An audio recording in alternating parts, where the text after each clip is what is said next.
ayat 1 sampai 3. Inna a'tainakal kautsar fasholli li rabbika wanhar inna syani'aka huwal abtar. Ini adanya di surah 108, surah Al-Kautsar juz 30 ayat 1 sampai 3. Ayat 2-nya di situ ada perintah untuk mendirikan sholat dan untuk berkurban. Kita baca ayatnya. Inna sesungguhnya kami kata Allah, a'tainaka telah memberi kepada engkau al-kautsar nikmat yang banyak.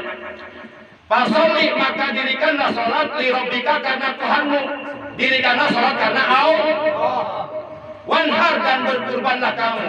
Inna sani'aka sesungguhnya orang yang membenci kamu, yakni orang yang membenci Nabi besar Muhammad sallallahu alaihi wasallam, huwal abtar, dialah yang terputus dari rahmat Allah. Siapapun yang membenci Rasulullah, siapapun yang menghina Rasulullah, siapapun yang menistakan Rasulullah, dialah huwal abtar, dialah yang terputus dari rahmat Allah.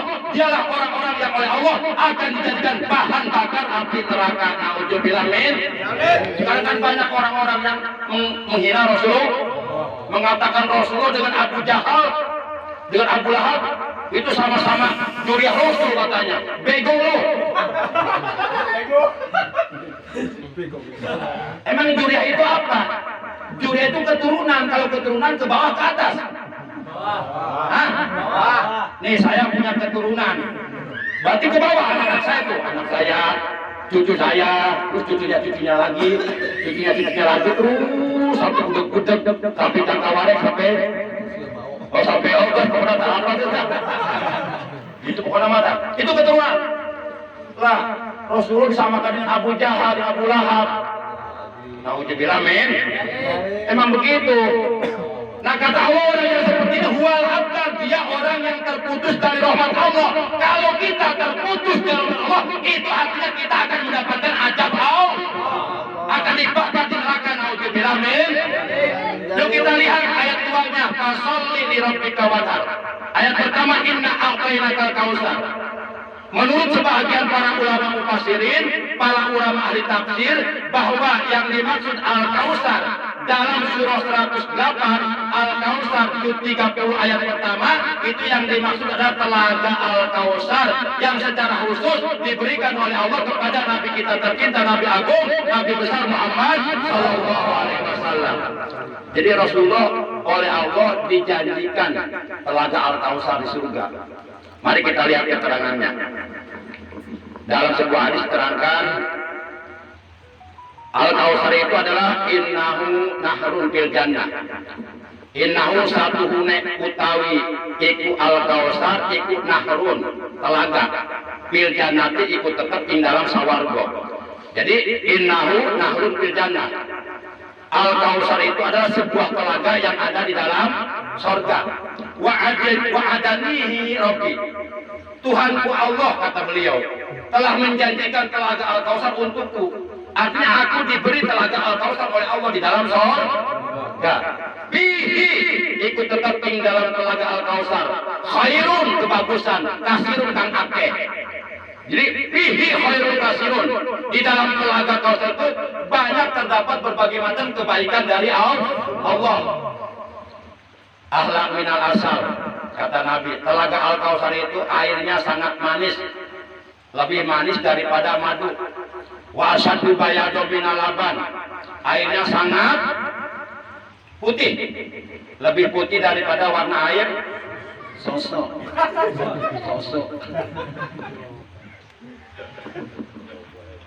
Kemudian wa abradu minas salaj. Air telaga Al-Kautsar itu sangat segar, menyegarkan. Jadi kalau diminum segar. Nah, lebih segar daripada salju, es. Kemudian wa al-yaqu minaz zubdi. Airnya sangat lembut, halus. Lebih lembut, lebih halus daripada buih di laut. Hafatahu zabarjad. Wahafatahu zabarjad. Itu telaga Al-Kautsar, kedua tepinya oleh Allah dibuat dari permata zabarjad. Wa awalihi minal fiddah. dan bejana-bejana termasuk gelas-gelas yang tersedia di sekitar Telaga Al-Kautsar itu dibuat oleh Allah dari perak-perak yang indah. Kemudian kata beliau, la yajma'u man syariba minhu abada. Barang siapa yang meminum satu gelas, satu teguk dari air Telaga Al-Kautsar, la yajma'u ba'dahu abada. Dia tidak akan pernah merasa dahaga lagi untuk selama-lamanya. Nah, para jamaah yang dimuliakan oleh Allah Subhanahu wa taala, itu. Kemudian ayat yang keduanya, fasholli li rabbika wanhar, maka dirikanlah salat karena Tuhanmu dan berkurbanlah. Berkurban ini ada dua pendapat ulama. Sebahagian ulama berpendapat bahwa berkurban itu hukumnya wajib bagi yang mampu berkurban.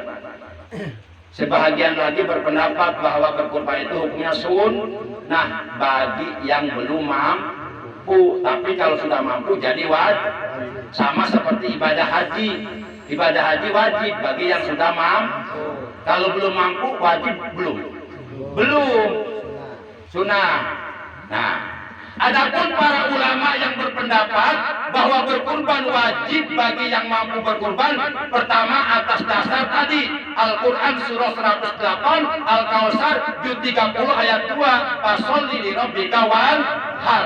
Ayat inilah yang dijadikan landasan hukum, yang dijadikan dasar hukum oleh sebagian para ulama fuqaha ahli fikih yang menetapkan bahwa berkurban wajib bagi yang mampu berkurban. Kemudian diperkuat dengan sebuah hadis.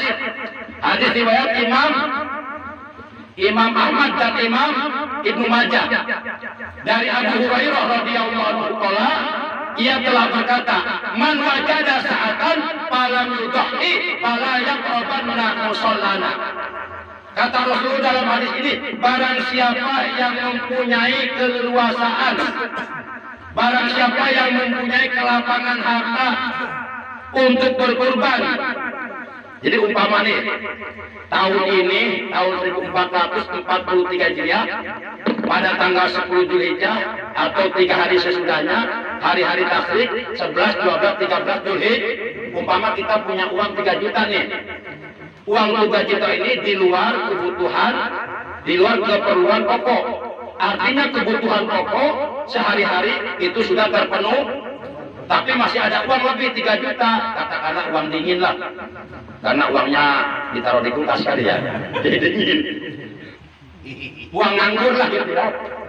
Nah, kira-kira uang 3 juta kalau umpama dibeliin kambing seekor dapat agak? Dapat. Kambing sekarang ada yang 3 juta, ada yang 2.500.000, ada yang 2.300.000, bahkan ada yang 5 juta, tergantung kambingnya. Nah, berarti orang yang seperti ini wajib berkurban. Nah, kalau dia tidak berkurban, kata Nabi apa? Fala yaqrabanna musallana. Maka janganlah sekali-kali dia menghampiri atau mendekati tempat sholat kami. Para jamaah. Artinya apa? Artinya Rasulullah nggak suka ketika melihat umatnya sebenarnya dia mampu berkurban, tapi oleh karena terhalang penyakit bahilnya, terhalang penyakit pikirnya, sayang kepada hartanya, daripada uang 3 juta buat kurban, mendingan buat kawin lagi umpama.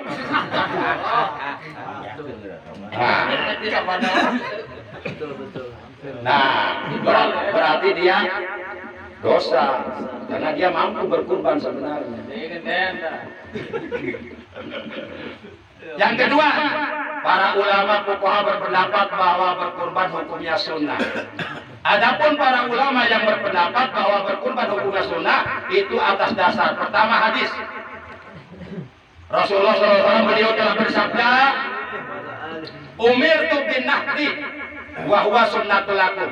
Umirtu, aku telah diperintahkan, kata beliau, oleh Allah, bin nahri untuk berkurban. Wahwa, dan berkurban itu sunnatun sunnah lakum bagi kalian. Nah, ini yang dijadikan dasar hukum bahwa berkurban sunnah. Kemudian hadis yang kedua juga beliau bersabda, kutiba alayya nahru wa laysa biwajibin alaikum. Kutiba telah diwajibkan alayya atasku opo an-nahru berkurban wa laysa biwajibin alaikum, dan berkurban itu tidak wajib untuk kalian. Jadi berkurban bagi Rasulullah wajib, Makanya Rasulullah sepanjang hidupnya setiap tahun, setiap hari raya haji selalu berkurban. Karena wajib bagi beliau berkurban. Walaupun hanya dengan seekor kambing. Tapi bagi umatnya sunnah. Kalau belum mampu, kalau sudah mampu, ya wajib. Demikian barangkali yang bisa saya sampaikan. Kurang lebihnya mau ngomong ke mana ya? Soalnya saya kitabnya iya, jadi ke mana wae, kemana tuh? Emang kiayana. Memang aja tuh makan gitu. Ya mudah-mudahan kalau ada baiknya, ada benarnya silakan ambil, mudah-mudahan jadi yang bermanfaat. Tapi kalau umpama ada yang keliru atau ada yang salah, mohon maaf ya. Kebenaran datangnya dari Allah dan Rasulnya, kesalahan datang dari kita.